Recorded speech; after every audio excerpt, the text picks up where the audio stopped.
मेरा नाम पूजा है और मेरी उम्र 28 साल है। मैं 4 साल से तलाकशुदा हूँ। मेरी शादी सिर्फ 3 साल चली और फिर तलाक हो गया। मेरे तलाक की वजह मेरे पति की हर चीज़ में कंजूसी थी। इसके अलावा मैं अपने ससुराल में ज्वाइंट फैमिली में रह रही थी और आप सब जानते ही हैं कि एक नई नवेली दुल्हन को ससुराल में कितनी परेशानियों का सामना करना पड़ता है, खासकर सास और ननदों के साथ। शादी के बाद हर दिन मैं रोते हुए सोती थी क्योंकि मेरा पति अपने माता पिता और भाइयों बहनों के सामने बहुत डरपोक था। इसलिए मैं इन हालात में 3 साल से ज्यादा नहीं रह सकी और तलाक मांग लिया। तलाक के मामले में भी उसने मुझे बहुत परेशान किया क्योंकि वह इसके लिए तैयार नहीं था।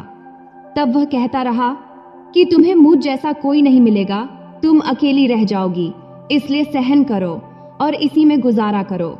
वैसे मेरे माता पिता अब इस दुनिया में नहीं हैं। अब मेरा अपना सिर्फ एक बड़ा भाई है जो मुझसे 3 साल बड़ा है।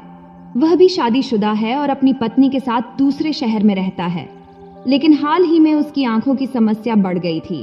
हाल ही में उसकी आंखों में दर्द होने लगा था और जब उसने जांच करवाया तो पता चला कि उसकी आंखों में बड़ी समस्या है। लेकिन अफसोस, उसने इलाज को बहुत हल्के में लिया और लापरवाही करता रहा, जिससे उसकी पूरी तरह से आंखों की रोशनी चली गई और वह अंधा हो गया। उस समय वह शादीशुदा था, लेकिन उसकी पत्नी ने इस हालात को अपनी किस्मत और भगवान की मर्जी समझकर सब्र किया और उसके साथ ही रही। तब मैं जब अपने पति से तलाक लेकर अलग हुई तो मेरे पास कोई और सहारा नहीं था कि मैं कहाँ जाऊं। इसलिए मुझे अपने भाई और उसकी पत्नी के पास जाना पड़ा।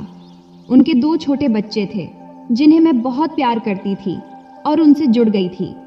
मेरा भाई भी मेरे साथ बहुत अच्छा व्यवहार करता था। मेरे माता पिता के गुजर जाने के बाद उनके द्वारा छोड़ी गई संपत्ति का जिम्मा मेरे भाई के हाथों में था। तब मैंने उससे कभी कुछ नहीं मांगा, लेकिन वह मेरी संपत्ति को मेरे लिए संभाल कर रखे हुए था। जब मैं उनके घर गई तो मैंने अपने भाई से साफ साफ कह दिया कि मैं तब तक उनके साथ रहूंगी जब तक मेरा कोई रिश्ता तय नहीं हो जाता और मेरी शादी नहीं हो जाती। फिर मैंने उससे कहा कि जो भी खर्च मुझ पर होगा वह मेरे हिस्से की संपत्ति से काट लिया जाए। लेकिन मेरे भाई ने मुझे दिलासा दिया और कहा, तुम्हें किसी बात की चिंता करने की जरूरत नहीं है, ये तुम्हारा भी घर है, तुम मेरी बहन हो और मेरा जिम्मेदारी भी, इसलिए तुम कहीं और नहीं जा सकती। फिर मैं अपने भाई और भाभी के साथ रहने लगी। धीरे धीरे मेरी भाभी मेरी बहुत अच्छी दोस्त बन गईं। हम दोनों एक दूसरे से अपनी बातें और राज साझा करने लगे थे। मैं उनके साथ लगभग 2 साल रही और तब मेरी जिंदगी बहुत सुकून भरी गुजरी थी। कम से कम अब पहले जैसी परेशानियां और झगड़े नहीं थे जो मैं अपने पति के घर पर सहती थी। यहाँ हम सब मिलकर खुश रहते थे, घूमने जाते थे और जिंदगी को खूब एंजॉय करते थे। मेरा भाई कभी कभी अपनी आंखों की समस्या को लेकर बहुत दुखी हो जाता था और तब मुझे भी उसके लिए बहुत बुरा लगता था। फिर मैंने उससे कई बार कहा कि अगर कोई ऑपरेशन हो सकता है तो हम करवा लेते हैं। मैंने उसे यहाँ तक समझाया कि मुझे पैसों की कोई ज़रूरत नहीं, बस तुम अपना इलाज करवा लो ताकि फिर से देख सको। लेकिन उसने मना कर दिया और कहा कि कोई भी इलाज उसकी आंखों की रोशनी वापस नहीं ला सकती, क्योंकि तब उसने इस बारे में बहुत बार पूछा था, कई जगहों पर गया था और हर तरह के इलाज के बारे में जानकारी ली थी।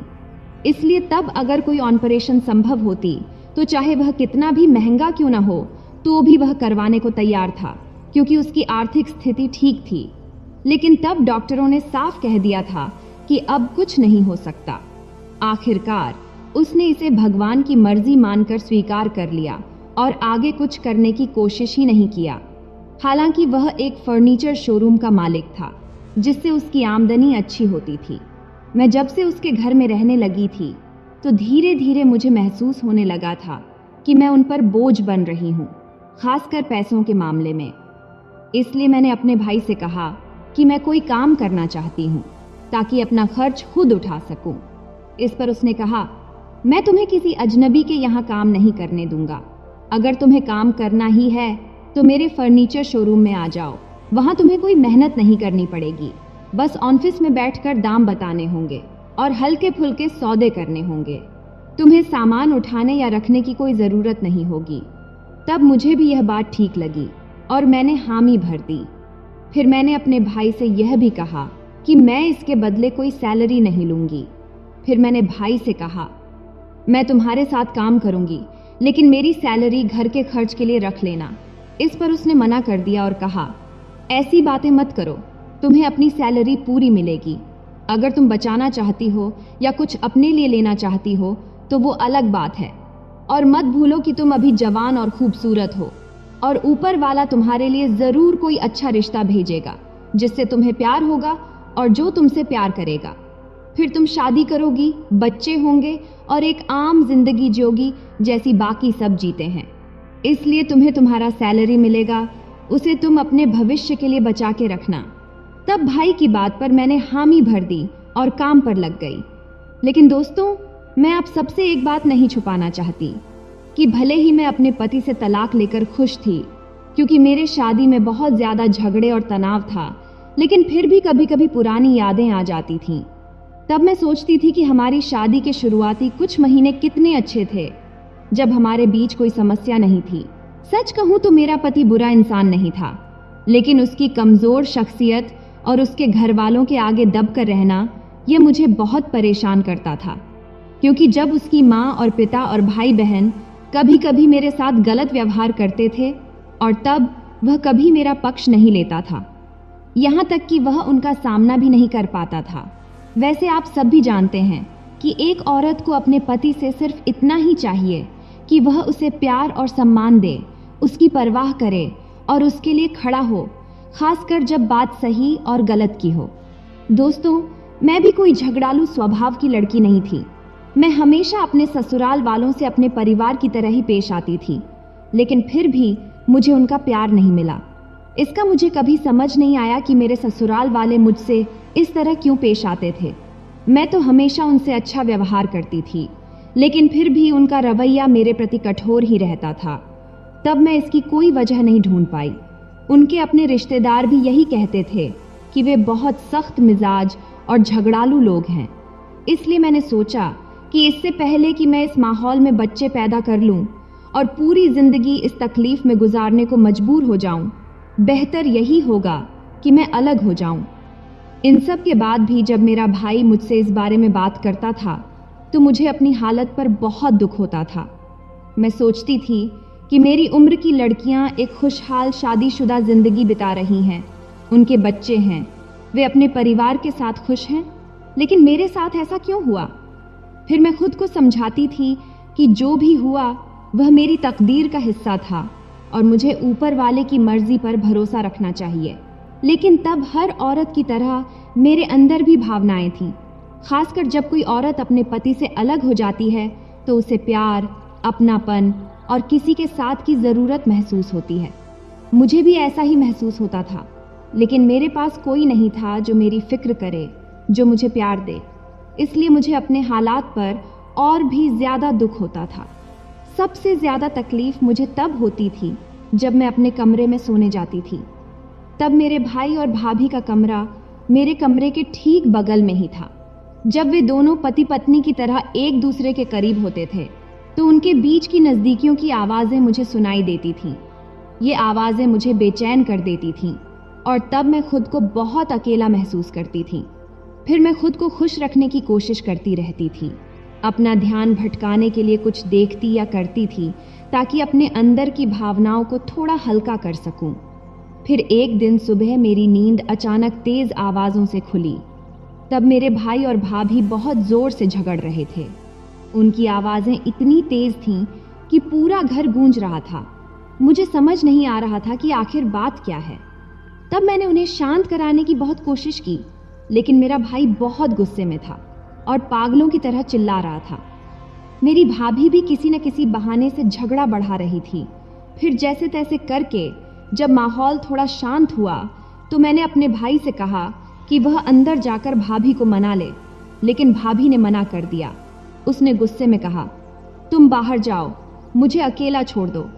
तब मैंने भाई को फिर समझाया कि वह अपने काम पर चला जाए और मैं भाभी से बात करके उसे शांत करने की कोशिश करूंगी। इस पर भाई ने कहा, ठीक है, वो जैसी चाहे। फिर वह काम पर चला गया। उसके फर्नीचर शोरूम में एक लड़का काम करता था जिसका नाम सूरज था। सूरज हर रोज मेरे भाई को लेने के लिए ऊपर आता था, क्योंकि हमारा फर्नीचर का शोरूम ठीक हमारे घर के नीचे था। सीढ़ियां उतरने में भाई को दिक्कत होती थी, इसलिए सूरज उसे सहारा देकर नीचे ले जाता था। जब भाई चला गया तो मैं भाभी के पास गई और पूछी, क्या हुआ भाभी, तुम इतनी परेशान क्यों हो? अगर तुम्हें मेरी वजह से कोई दिक्कत हो रही है, अगर तुम्हें लगता है कि मेरे यहाँ रहने से तुम्हारी और भाई की जिंदगी पर असर पड़ रहा है, तो मुझे बता दो। मैं कहीं और किराए पर घर लेकर रह लूंगी। मैं नहीं चाहती कि मेरी वजह से तुम दोनों के बीच कोई परेशानी हो। ये सुनकर भाभी ने फौरन कहा, नहीं, इसमें तुम्हारी कोई गलती नहीं है, बात किसी और की है। इस पर मैंने उससे पूछा, तो फिर बताओ क्या हुआ है? तब वह थोड़ी देर चुप रही, फिर धीरे धीरे बताने लगी। उसने कहा, तुम समझ रही हो ना, जब मैं और तुम्हारा भाई एक साथ होते हैं तो वह बहुत ज्यादा डिमांडिंग हो जाते हैं। जैसे कि कोई बहुत भूखा आदमी हो जिसे महीनों से खाना न मिला हो, वह बार बार यह सब चाहते हैं और मैं अब और सहन नहीं कर पा रही हूँ। तब भाभी के मुंह से मैं यह सुनकर थोड़ा असहज हो गई, लेकिन फिर मैंने उसे समझाया, अरे भाभी, यह तो अच्छी बात है। कई औरतें चाहती हैं कि उनके पति उन्हें प्यार करें, उनका ध्यान रखें। तुम्हें तो इससे खुश होना चाहिए और ऊपर वाले का शुक्र अदा करनी चाहिए, क्योंकि कई लोगों की शादीशुदा जिंदगी में यह प्यार ही खत्म हो जाता है। इस पर भाभी ने मेरी तरफ देखा और कहा, मुझे माफ कर दो अगर मेरी बातों से तुम्हें बुरा लगा हो या तुम्हें अजीब लगा हो। तब मैंने उसे तुरंत जवाब दिया, नहीं नहीं, ऐसा कुछ नहीं है भाभी, मैं बस यही चाहती हूँ कि तुम और मेरे भाई खुश रहो, लेकिन ये कोई ऐसी बात नहीं है जिस पर झगड़ा हो। फिर मैंने उसे भरोसा दिलाया, ठीक है, तुम चिंता मत करो, मैं भाई से बात करूंगी। हालांकि यह बात करना मेरे लिए थोड़ा अजीब होगा, लेकिन मैं कोशिश करूंगी कि उसे समझा सकूं। फिर भाभी ने गहरी सांस ली और कहा, असल में उसने मुझसे साफ साफ कह दिया है कि अगर मैंने उसकी बात नहीं मानी और जब भी वह चाहे उसे मना किया तो वह दूसरी शादी कर लेगा। तब भाभी से यह सुनकर मुझे झटका लगा। फिर मैंने भाभी से कहा, यह तो कोई सही वजह नहीं है दूसरी शादी करने की। देखो, हम कोई हल निकालेंगे, तुम बस खुद को ज्यादा परेशान मत करो। बच्चों के बारे में भी सोचो, ये झगड़े उनके सामने नहीं होने चाहिए, वे सब कुछ देखते और समझते हैं। फिर शाम को जब भाई काम से लौट कर आया और शोरूम बंद करके ऊपर आया, तो मैंने तय कर लिया कि आज उससे बात करनी ही होगी। तब मैंने खुद को तैयार किया और फिर उससे कहा, भाई, मुझे तुमसे थोड़ी बात करनी है। इस पर वह बोला, ठीक है, चलो अंदर बात करते हैं। फिर मैंने उसका हाथ पकड़ा और उसे उसके कमरे में ले गई ताकि शांति से बात कर सकूं। फिर मैंने कहा, भाभी ने मुझसे सारी बातें बताई हैं, तुम ऐसा क्यों कर रहे हो? क्यों उसे धमका रहे हो कि अगर वह तुम्हारी बात नहीं मानेगी तो तुम दूसरी शादी कर लोगे? इस पर मेरे भाई ने बिना किसी झिझक के कहा, धमका नहीं रहा हूं, मैं सच में दूसरी शादी कर लूंगा अगर वह मेरी जरूरतें पूरी नहीं कर पाई। मैं अभी जवान हूं और यह तो एकदम नॉर्मल बात है। तब मैंने अपने भाई को समझाने की कोशिश की और बोली, हाँ भाई, मैं मानती हूं कि यह तुम्हारा हक है और तुम्हारी जरूरत भी, लेकिन तुम्हें यह भी समझना चाहिए कि भाभी पूरे दिन घर के कामों में लगी रहती हैं, बच्चों की पढ़ाई संभालती हैं, उन्हें स्कूल छोड़ने और लाने जाती हैं, वह खुद भी थक जाती हैं। इसलिए तुम्हें थोड़ा धैर्य रखना चाहिए और मामले को हल्के में लेना चाहिए। लेकिन तब भाई को मेरी बात पसंद नहीं आई। वह थोड़ा गुस्से में आ गया और बोला, तुम्हें इस मामले में दखल देने की जरूरत नहीं है, यह मेरा और मेरी पत्नी का मामला है। तुम अपने कमरे में रहो और इन बातों में मत पड़ो, वरना मुझे गुस्सा आ जाएगा। तब उसके इस रुख से मुझे बहुत बुरा लगा। मैं तो बस उनकी शादीशुदा जिंदगी ठीक करने की कोशिश कर रही थी, लेकिन उसने मेरी बात को नजरअंदाज कर दिया। फिर वह गुस्से में कमरे से बाहर निकल गया। तब बस 5 मिनट ही हुए होंगे कमरे से निकले कि फिर से उनके बीच झगड़ा शुरू हो गया। इस बार भाई मुझसे नाराज था कि भाभी ने मुझसे शिकायत क्यों की। तब भाभी भी गुस्से में आ गईं और बोली, अब मैं इस घर में नहीं रहूंगी, मैं अपने बच्चों को लेकर अपनी माँ के घर जा रही हूँ। इस पर भाई ने झुंझलाकर जवाब दिया, हाँ जाओ, तुम्हारी मर्जी, वैसे भी मैंने फैसला कर लिया है कि मैं अब दूसरी शादी करूंगा। हालांकि मुझे पता था कि मेरा भाई दिल से बहुत अच्छा इंसान है। वह बस गुस्से में बोल गया था, लेकिन भाभी का मन सच में टूट चुका था। उन्होंने अपनी बात को हल्के में नहीं लिया और सच में घर छोड़ने का मन बना लिया। उधर भाई भी चिढ़कर बाहर चला गया, शायद गुस्से को ठंडा करने के लिए। भाभी ने सच में अपना फैसला कर लिया था और वह चुपचाप अपने कपड़े पैक करने लगी और बच्चों को तैयार करने लगी। तब मैंने कई बार उन्हें रोकने की कोशिश की। अरे भाभी, कहाँ जा रही हो? ऐसे मत जाओ, थोड़ी शांति से सोचो, ये सही नहीं होगा। लेकिन तब मेरी कोई बात उनके दिल तक नहीं पहुंची। आखिरकार उन्होंने अपना सामान उठाया और घर छोड़ दिया। तब मैं चाहकर भी उन्हें रोक नहीं पाई, क्योंकि मैं पहले ही बहुत समझा चुकी थी। भाभी के जाने के कुछ घंटों बाद भाई घर लौटा। तब मैंने उसे बताया कि भाभी सच में चली गईं। यह सुनकर वह चौंक गया और दुखी होकर बोला, क्या वह बिना कुछ कहे ही चली गई और तुमने मुझे बुलाया तक नहीं? यह ठीक नहीं हुआ। अब वह इस घर में वापस नहीं आनी चाहिए। लेकिन भाभी के जाने के अगले 3 दिन में ही भाई के चेहरे पर मायूसी दिखने लगी थी। वह उदास और खोया खोया सा रहने लगा था। तब मुझे उसका दुख देखकर बुरा लगा, इसलिए मैंने भाभी को फोन किया और कहा, देखो भाभी, लौट आओ। मैंने भाई से बहुत बार बात की है, अब सब कुछ ठीक हो जाएगा। मैं भी यह नहीं चाहती कि तुम्हारा घर टूटे। अगर तुम वापस आओगी तो मैं खुद ही कहीं और रहने का इंतजाम कर लूंगी, ताकि तुम दोनों को पूरा स्पेस मिले। लेकिन तब भाभी की बातों ने मुझे चौंका दिया। उन्होंने ठंडे स्वर में कहा, मैंने तुमसे पहले भी कहा था, ये मामला तुमसे जुड़ा हुआ नहीं है, मुझे वापस नहीं आना। फिर भाभी ने कहा, मुझे खुद भी अजीब लगता था कि जब वो ऐसा करता था, तुम पास के कमरे में होती थी और सब कुछ सुन भी रही थी। तब मुझे बहुत शर्मिंदगी होती थी। इस पर मैंने जवाब दिया, हाँ, मैं सुनती थी, लेकिन यह तुम्हारा घर है, तुम्हारी शादीशुदा जिंदगी है, इसमें मेरा कुछ कहना सही नहीं है।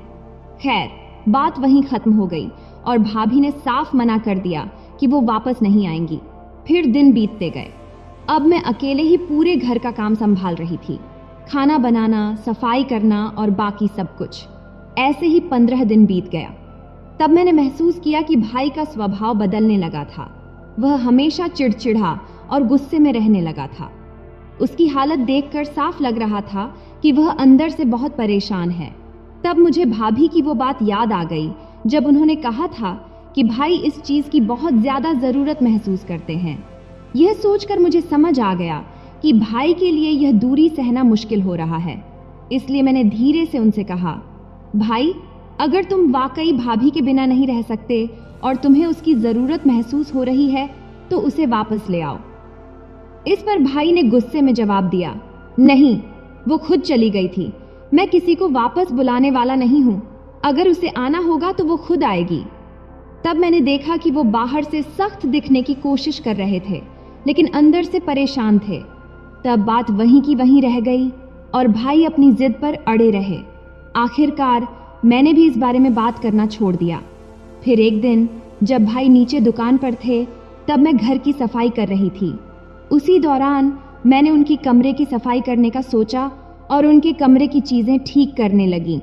तब मुझे सफाई करते करते थकान महसूस हुई, तो मैंने सोचा कि थोड़ा आराम कर लूं। तब मैं भाई के कमरे में ही बिस्तर पर लेट गई और कब नींद आ गई पता ही नहीं चला। फिर कुछ घंटों बाद अचानक मेरी आंख खुली तो मैंने देखा कि भाई मेरे बगल में ही थे और तभी उन्होंने कुछ ऐसा करने की कोशिश किया जो बिल्कुल गलत था। यानी तब उसने मुझे अपनी पत्नी समझ लिया कि मैं वापस आ गई हूँ। और सच कहूँ तो उस समय मैं बिल्कुल अपने आपे में नहीं थी, क्योंकि मैं पहले से ही बहुत कुछ सोच रही थी, ऐसी चीजें देख रही थी और उन्हीं चीजों के बारे में सोच रही थी जो शादीशुदा लोगों के बीच होती हैं। तब जैसे ही वह अंदर आया होगा, तब उसने मुझे अपनी पत्नी समझ लिया होगा, क्योंकि दोस्तों, जैसा कि मैंने आपको बताया है कि मेरा भाई नेत्रहीन था, वह अपनी आंखों से देख नहीं सकता था। तो उसने इसलिए सोचा कि मैं उसकी पत्नी हूँ, क्योंकि हमारा शरीर और कद काठी एक जैसी ही थी। तब मुझे बिल्कुल भी ध्यान नहीं आया और सच कहूँ तो जैसा कि मैंने कहा, मैं अपने आपे में नहीं थी और मैंने देखा कि उसने मेरे साथ वैसे ही व्यवहार करना शुरू कर दिया और फिर उसने मुझे वैसे ही कर दिया जैसा मैं जन्म के समय थी। और फिर उसने मेरे साथ वैसे ही बर्ताव करना शुरू कर दिया जिससे भाभी परेशान होकर चली गई थी। तब मैं सच में कुछ भी बोल नहीं पा रही थी, न ही कोई प्रतिक्रिया दे रही थी, क्योंकि उसकी हरकतें बहुत ही ज्यादा मुश्किल वाली थीं और तब मैं समझ ही नहीं पा रही थी कि अब क्या करूं। लेकिन तब जिस हालत में मैं थी, मेरे एहसास और उस समय के माहौल की वजह से मैं कुछ भी नहीं कर सकी। तब यह स्थिति मेरे लिए बिल्कुल नई और बहुत कठिन थी, इसलिए तब मैं कुछ करने के बजाय बस उसे ही करने दिया जो वह करना चाहता था। तब वह उस दिन लगभग 4 घंटे तक मेरे साथ रहा और इस पूरे समय में वह यही समझता रहा कि मैं ही उसकी पत्नी हूँ।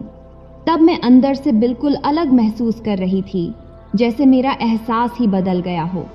हालांकि वह मेरे पति से बिल्कुल अलग था, क्योंकि उसकी पत्नी ने पहले ही बताया था कि वह ऐसा बर्ताव करता है जैसे कोई भूखा आदमी अचानक अपने सामने खाना देख ले और फिर उसे पूरी तरह से खाने करने की कोशिश करे। तब मैं सच में कुछ समझ नहीं पा रही थी। फिर जब सब कुछ खत्म हुआ तो मुझे लगा कि मैं अपनी जगह से हिल भी नहीं पा रही हूँ। लेकिन अगले दिन मैंने उसकी पत्नी से बात की और उसे समझाया कि उसे वापस आ जाना चाहिए। फिर मैंने भाभी से कहा कि मैंने सब कुछ ठीक कर दिया है, बस उसका पति अपनी खुददारी के कारण खुद पहल नहीं कर रहा है, इसीलिए तुम्हें ही आना होगा मेरी खातिर। तब आखिरकार मैंने भाभी की मना ही लिया कि वह वापस आ जाए ताकि कोई शक न हो और कोई परेशानी भी न हो। लेकिन इसके बाद मुझे जो हुआ उस पर बहुत पछतावा हुआ। फिर भी जब भी मैं उस पल को याद करती तो मुझे दोबारा वही चीज़ चाहने की इच्छा होती। सच कहूँ तो मैं आपसे कुछ छुपाना नहीं चाहती, यह सब एक बार नहीं हुआ बल्कि कई बार हुआ। जब भी उसकी पत्नी बाहर जाती, मैं अंदर चली जाती और उसकी जगह बैठ जाती, तब उसे भी वही करने देती जो वह चाहता था। लेकिन अब मुझे बहुत पछतावा हो रहा है, इसलिए मैंने फैसला किया कि मैं एक अलग घर में रहने चली जाऊंगी। लेकिन जब भाई को यह पता चला तो उसने मना कर दिया। अब मैं उसे कैसे बताऊं कि सच में यह सब और बर्दाश्त नहीं कर पा रही हूं। फिर मैंने कई बार सोचा कि अब यह सब खत्म कर देना चाहिए, लेकिन जब भी मैं खुद को रोकने की कोशिश करती, मेरे मन में वही एहसास लौट आता। फिर मैं चाहकर भी खुद को इस सब से दूर नहीं कर पा रही थी। तब उसकी पत्नी को कुछ भी शक न हो, इसलिए मैं उसके सामने बिल्कुल सामान्य व्यवहार करती। लेकिन जब वह बाहर जाती या बच्चों को स्कूल छोड़ने या खाने जाती, तो मैं फिर से उसकी जगह लेने के लिए खुद को रोक नहीं पाती थी। फिर हर बार जब मैं यह सब कर बैठती तो बाद में खुद को कोसती, लेकिन फिर भी मैं इस चक्र से बाहर नहीं निकल पाई। मैंने कई बार सोचा कि मैं कहीं दूर चली जाऊं, लेकिन वह मुझे जाने नहीं देना चाहता था। वह कहता था कि मैं उसे छोड़कर कहीं नहीं जा सकती। आखिरकार यह सिलसिला इतना बढ़ गया कि मुझे खुद से ही डर लगने लगा। अब मैं समझ गई थी कि मैं जिस सुकून की तलाश कर रही थी वह असल में मेरे लिए एक दलदल बन चुका था। अब मैं सच में यह सब और बर्दाश्त नहीं कर पा रही थी। लेकिन फिर भी जब भी अकेली होती तो अपने सुकून के लिए खुद को उसकी पत्नी की जगह बैठा देती, ताकि मुझे वही एहसास फिर से मिल सके। तो दोस्तों, यह थी हमारी आज की छोटी सी कहानी।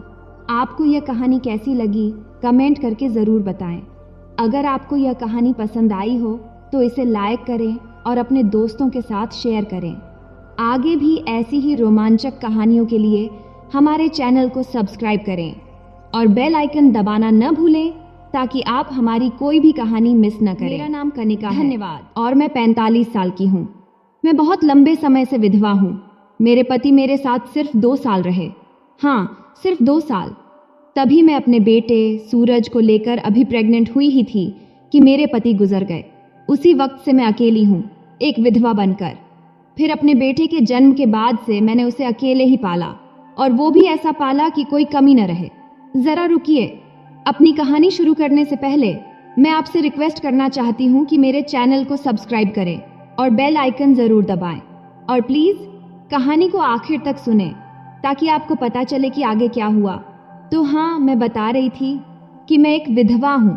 करीब 17 साल से ज़्यादा हो गए। जी हाँ, मैं 17 साल से ज़्यादा वक्त से विधवा हूँ। जब से मेरे पति का देहांत हुआ तो मैंने फैसला किया कि मैं दोबारा शादी नहीं करूँगी, क्योंकि मैं अपने बेटे के साथ शांति से जीना चाहती थी और उसे अच्छी परवरिश देना चाहती थी। वैसे मुझे पैसे की कोई कमी नहीं थी, क्योंकि मेरे माँ बाप से मुझे बहुत सारी संपत्ति मिली थी, क्योंकि तब मेरे माँ बाप दोनों ही गुजर चुके थे और तब दूसरा मेरा कोई भाई बहन भी नहीं था। तो मेरे माँ बाप का सारा संपत्ति मुझे ही मिला, जिससे मैंने अपने बेटे को बहुत लाड प्यार से पाला, उसे सबसे अच्छे स्कूलों में पढ़ाया और हर साल उसे दूसरे दूसरे शहर घुमाने ले गई। तब हम हर बार एक नई जगह, एक नए स्टेट में छुट्टियां मनाते थे, जिससे हमारी जिंदगी बहुत आजाद और मजेदार थी। तब हम जो चाहते वो करते और बहुत खुश रहते। उस वक्त तो मैंने खुद को भी पूरी तरह से भुला दिया था। तब मैं यह भी भूल गई थी कि मेरा भी हक है कि मैं शादी करूं, क्योंकि मैं अभी जवान थी, क्योंकि मेरे पति का देहांत हमारी शादी के ठीक 2 साल बाद ही हुआ था। तो उस वक्त मेरा बेटा सूरज कुछ महीनों का ही था। खैर, दिन बीतते गए और मैं अपने माँ बाप से मिली संपत्ति के ब्याज से जिंदगी गुजराती रही। तब भगवान का शुक्र था कि सब कुछ बहुत अच्छा था। फिर बाद में मैंने एक छोटा सा बिजनेस भी शुरू किया, जिसमें मैं और सूरज जब वो थोड़ा बड़ा हुआ तो साथ खड़े हुए।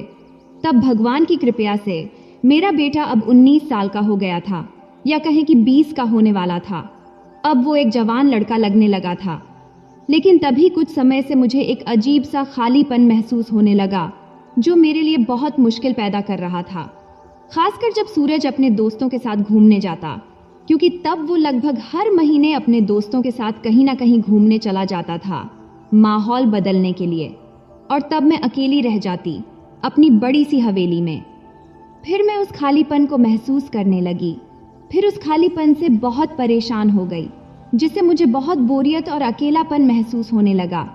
तभी मेरे दिमाग में एक ख्याल आया कि मैं किसी अच्छे रिश्ते को हाँ कह दूं, क्योंकि तब भी मेरे पास अभी भी कई रिश्ते आते रहते थे। लेकिन तब मुझे थोड़ा सा डर था कि मेरा बेटा सूरज इस बात पर कैसा रिएक्ट करेगा। फिर भी जब वो घर आया तो मैंने हिम्मत जुटाई और उससे बात करने का फैसला किया। मैंने कहा, सूरज बेटा, तुमसे थोड़ी बात करनी है। इस पर वो बोला, हाँ माँ बिल्कुल, बोलो ना। तो मैंने कहा, देख बेटा, अब तू बड़ा हो गया है, तू समझ सकता है। एक दिन तू शादी करेगा, फिर मुझसे दूर चला जाएगा, अपना घर बसाएगा। तब भले ही तू मेरे साथ रहे या ना रहे, लेकिन मुझे बहुत अकेलापन महसूस हो रहा है। इसलिए मैं सोच रही हूँ कि क्या तू इस बात से सहमत होगा कि मैं किसी अच्छे रिश्ते को हाँ कह दूँ जो मेरे लिए आए हैं। यह सुनकर सूरज का चेहरा एकदम बदल गया। वो बहुत नाराज और दुखी हो गया। फिर उसने कहा, नहीं माँ, मैं इसके लिए तैयार नहीं हूँ, लेकिन अगर तुम्हें ऐसा करना है तो तुम्हारी मर्जी। तब मुझे लगा कि मेरी बातों से वो बहुत परेशान हो गया है, क्योंकि वो सीधे अपने कमरे में चला गया। तभी मैं भी उसके पीछे गई तो देखी कि वो रो रहा था। तो मैंने उसे गले लगाया, प्यार से उसके सिर पर हाथ फेरा और कहा, बेटा ठीक है, मैं ऐसा कुछ नहीं करूंगी जिससे तुझे तकलीफ हो। मैं कभी ऐसा नहीं करूंगी जो तुझे पसंद ना हो, क्योंकि मेरे लिए तू ही मेरी पूरी दुनिया है। फिर मैंने उससे थोड़ी देर बात की। तब उसने कहा, माँ प्लीज इस बात को अपने दिमाग से निकाल दो। सच कहूँ तो तब सूरज को मुझ पर बहुत गुस्सा आया था, क्योंकि जब भी मैं कोई ऐसी वैसी बातें करती हूँ तो वो मुझ पर बहुत गुस्सा करता है, ठीक अपने पापा की तरह। भगवान उनकी आत्मा को शांति दे। खैर, मैंने उससे कहा, ठीक है मेरे लाल, मैं अब इस बारे में दोबारा नहीं सोचूंगी, बस हम दोनों साथ रहेंगे और मैं शादी के बारे में बिल्कुल नहीं सोचूंगी, क्योंकि मेरे लिए तू ही सब कुछ है। तब हमने थोड़ी देर और बात किया और फिर उसका मूड थोड़ा ठीक हुआ। तो मैंने कहा, चल बेटा, अब बाहर चलते हैं, कहीं अच्छा सा डिनर करते हैं ताकि तेरा मूड पूरा ठीक हो जाए। इस पर वो बोला, माँ मैं वैसे भी अपने दोस्त अर्जुन के साथ बाहर जा रहा हूँ। वो अपनी माँ को भी साथ ला रहा है, क्योंकि उनकी भी हालत हमारी तरह ही है। वो भी विधवा हैं और अर्जुन उनका इकलौता बेटा है। इस पर मैंने कहा, बेटा चलो फिर हम सब साथ में बाहर चलते हैं, अच्छा सा वक्त बिताते हैं और एक मज़ेदार दिन साथ में गुजारते हैं। फिर हमने तैयार होकर बाहर जाने का फैसला किया। हालांकि मैंने अपने बेटे सूरज के दोस्त अर्जुन को पहले 4 से 5 बार देखा था, जब वो सूरज से मिलने मेरे घर कभी कभार आता था। वो भी मेरे बेटे सूरज के उम्र का ही था, लेकिन उसे देखकर लगता है कि वो उससे थोड़ा बड़ा है, क्योंकि वो जिम जाता था और खेल कूद में रुचि रखता था, जबकि मेरा बेटा सूरज इन चीज़ों में बिल्कुल भी नहीं पड़ता था। खैर, मैं अर्जुन की माँ, जिसका नाम विमला था, उससे पहली बार मिली। पहली बार में ही हम दोनों बहुत अच्छे दोस्त बन गए। फिर हम लगभग हर दिन मिलने लगे। अब या तो वो हमारे घर आते या हम उनके घर जाते, क्योंकि अब हमारी दोस्ती बहुत गहरी हो गई थी। उधर मेरा बेटा सूरज का अर्जुन के अलावा और कोई दोस्त भी नहीं था, और इधर मेरा भी विमला के अलावा कोई खास दोस्त नहीं था। तो अब हम दोनों परिवार एक दूसरे के बहुत करीब आ गए। अब हर त्योहार, हर खास मौके पर हम साथ होते, या तो वो हमारे घर आते या हम उनके घर जाते, क्योंकि वो लोग बहुत अच्छे और इज्जतदार थे। इसलिए उनके साथ वक्त बिताकर बहुत अच्छा लगता था। एक दिन मैं विमला से बात कर रही थी और तभी हमें एहसास हुआ कि हमारी जिंदगियां एक दूसरे से बहुत मिलती जुलती हैं। तब उसने बताया कि अर्जुन के पिता के गुजरने के बाद उसने भी दोबारा शादी नहीं की, क्योंकि वो भी अपने बेटे के लिए जीना चाहती थी। हालांकि उसकी एक बेटी भी थी, लेकिन भगवान की मर्जी, वो बड़ी होने से पहले ही इस दुनिया से चली गई। फिर विमला ने अर्जुन को बहुत अच्छे से पाला और उसे बहुत अच्छी परवरिश दी।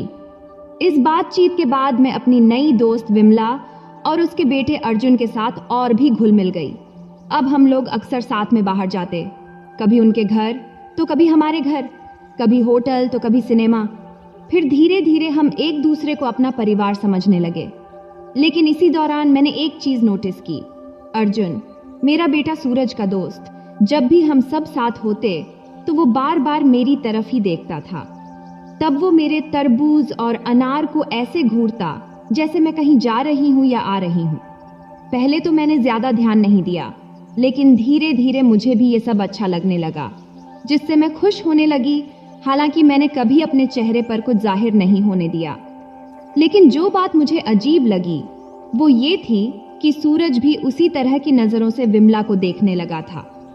वो भी विमला के तरबूज और अनार को घूरता था, जिससे मेरे दिमाग में एक अजीब सा सीन क्रिएट हो गया। मैंने सोचा, क्या हो अगर मैं अर्जुन के साथ और सूरज विमला के साथ? तब ये एक पागलपन भरा ख्याल था, बिल्कुल पागलपन। लेकिन मैंने इस बारे में किसी से कुछ नहीं कहा, क्योंकि तब मैं पहले ये समझना चाहती थी कि आखिर माजरा क्या है। फिर कुछ दिन बाद मेरा बेटा सूरज ने मुझसे पूछा, माँ, क्या तुम अभी भी शादी के बारे में सोच रही हो? इस पर मैंने कहा, नहीं बेटा, मैंने तुमसे वादा किया था ना कि मैं इस बारे में दोबारा नहीं सोचूंगी। लेकिन मुझे माफ करना, मैं एक औरत हूँ और अभी जवान भी हूँ, और ये स्वाभाविक है कि एक दिन तू भी शादी करेगा, अपनी बीबी के साथ अलग रहेगा, तब मैं फिर अकेली रह जाऊंगी। तब मैं उससे यह सब बातें कर रही थी ताकि मैं उसकी प्रतिक्रिया देखना चाहती थी। तभी मुझे वो क्रिएट हुआ सीन याद आया जब हम सब साथ में बैठे थे। तो मैंने हिम्मत जुटाई और सूरज से कहा, बेटा एक सच बताऊं? तो उसने कहा, हाँ माँ बोलो ना। तब मैंने कहा, बेटा उस दिन जब हम सब साथ में डिनर कर रहे थे, तब मैंने देखा कि तुम विमला जी के तरबूज और अनार को कैसे देख रहे थे। यह सुनते ही सूरज ने हंसते हुए कहा, हाँ माँ, सच में मुझे वो बहुत अच्छे लग रहे थे। तब मेरा मन कर रहा था कि मैं भी वो फल खा लूं। तब सूरज की मुंह से ये बात मेरे लिए बहुत अजीब थी, क्योंकि एक माँ और बेटे का ऐसे बात करना आसान नहीं होता। लेकिन तभी हम दोनों हंसने लगे। फिर माहौल हल्का हो गया और इसमें कोई परेशानी नहीं हुई। फिर एक हफ्ते बाद सूरज ने मुझसे कहा, माँ, मैं तुमसे एक ज़रूरी बात करना चाहता हूँ। मुझे पता है तुम मना नहीं करोगी, क्योंकि इससे हम सब बहुत खुश रहेंगे और बहुत अच्छी ज़िंदगी जिएंगे। इस पर मैंने कहा, हाँ बेटा, ज़रूर, बोल, क्या बात है? तो वो बोला, क्या हम अर्जुन और उसकी माँ के घर सैर करने चले और वहीं पर एक छोटी सी पार्टी करें, साथ में मज़े भी करेंगे और हर कोई वो फल खाए जो उसे पसंद है। तब मैं सूरज की बातों से समझ गई थी कि वो क्या कहना चाहता है, लेकिन तब मैंने जानबूझकर कहा, मुझे और समझा, मैं कुछ समझी नहीं। तब सूरज ने साफ साफ कहा, माँ, मैं विमला जी के तरबूज और अनार खाना चाहता हूँ, और माँ, मुझे लगता है कि अर्जुन भी तुम्हारे तरबूज और अनार को बहुत ध्यान से देखता है, वो भी इन्हें खाना चाहता है। तो क्यों ना हम सब मिलकर एक पार्टी करें, साथ में मज़े करें और सब खुश रहें। तब सूरज की बातों पर मैंने ऐसा दिखाया जैसे कि मुझे ये बात अच्छी नहीं लगी हो। फिर मैंने सोचा, ये क्या बात कर रहा है, ऐसी बातें कैसे कर सकता है मेरा बेटा। लेकिन फिर ना जाने क्यों मैंने अपने बेटे की बात पर हामी भर दी। मैंने कहा, ठीक है बेटा, मैं तैयार हूँ, हम सब खुश रहेंगे, इसमें वो लोग भी खुश होंगे। वैसे भी हम तो अब एक परिवार की तरह तो हैं ही, तो इसमें डरने या चिंता करने की कोई बात नहीं है। तब मेरी हाँ सुनते ही सूरज ने इस पार्टी की तैयारी शुरू कर दिया। उसने अर्जुन और विमला को बार बार घर बुलाना शुरू किया। हालांकि तब वो लोग अभी तक इस बारे में कुछ नहीं जानते थे, लेकिन मुझे लग रहा था कि सूरज और अर्जुन पहले से सब कुछ प्लान कर चुके थे, क्योंकि वो दोनों एक दूसरे को बहुत अच्छे से समझते थे। तभी मैंने देखा कि अर्जुन मुझे अब और भी ज्यादा घूरने लगा था और सूरज भी विमला को। तब मैं समझ नहीं पा रही थी कि अब क्या करूं। तब मुझे ये भी समझ नहीं आ रहा था कि ये सब शुरू कैसे होगा। फिर एक दिन जब वो लोग हमारे घर आए, मैं कुछ लेने के लिए अपने कमरे में गई। तभी सूरज और अर्जुन मेरे पीछे आ गए। आते ही सूरज ने अर्जुन को कमरे में छोड़कर बाहर चला गया। तब मैं समझ गई कि ये तो शुरुआत है, फिर सब कुछ साफ हो गया। तब अर्जुन ने मेरे साथ कुछ ज्यादा ही नजदीकी दिखानी शुरू कर दिया। तब हम दोनों एक दूसरे में ऐसे खो गए जैसे अभी अभी पैदा हुए हों। तब उसने मेरे तरबूज और अनार को बड़े प्यार से खाना शुरू किया। तब मुझे यह भी पता था कि सूरज दूसरे कमरे में विमला के साथ है। तब करीब 1 घंटे तक हम ऐसे ही अलग अलग कमरे में रहे। फिर मैंने अर्जुन से कहा, नहीं, ऐसे मैं खुश नहीं हूँ, चलो उनके पास चलते हैं। फिर हम सब एक साथ एक ही कमरे में आ गए। तब मैं बहुत खुश थी। अब अर्जुन मेरे तरबूज और अनार को बड़े मजे से खा रहा था, जैसे वो बहुत भूखा हो। उधर सूरज भी विमला के तरबूज और अनार को खा रहा था और बहुत खुश था। हालांकि तब हमने ऐसा कुछ नहीं किया, जैसे मैं सूरज के साथ और विमला अर्जुन के साथ नहीं गई। तब पूरे समय तक मैं अर्जुन के साथ ही रही और विमला सूरज के साथ।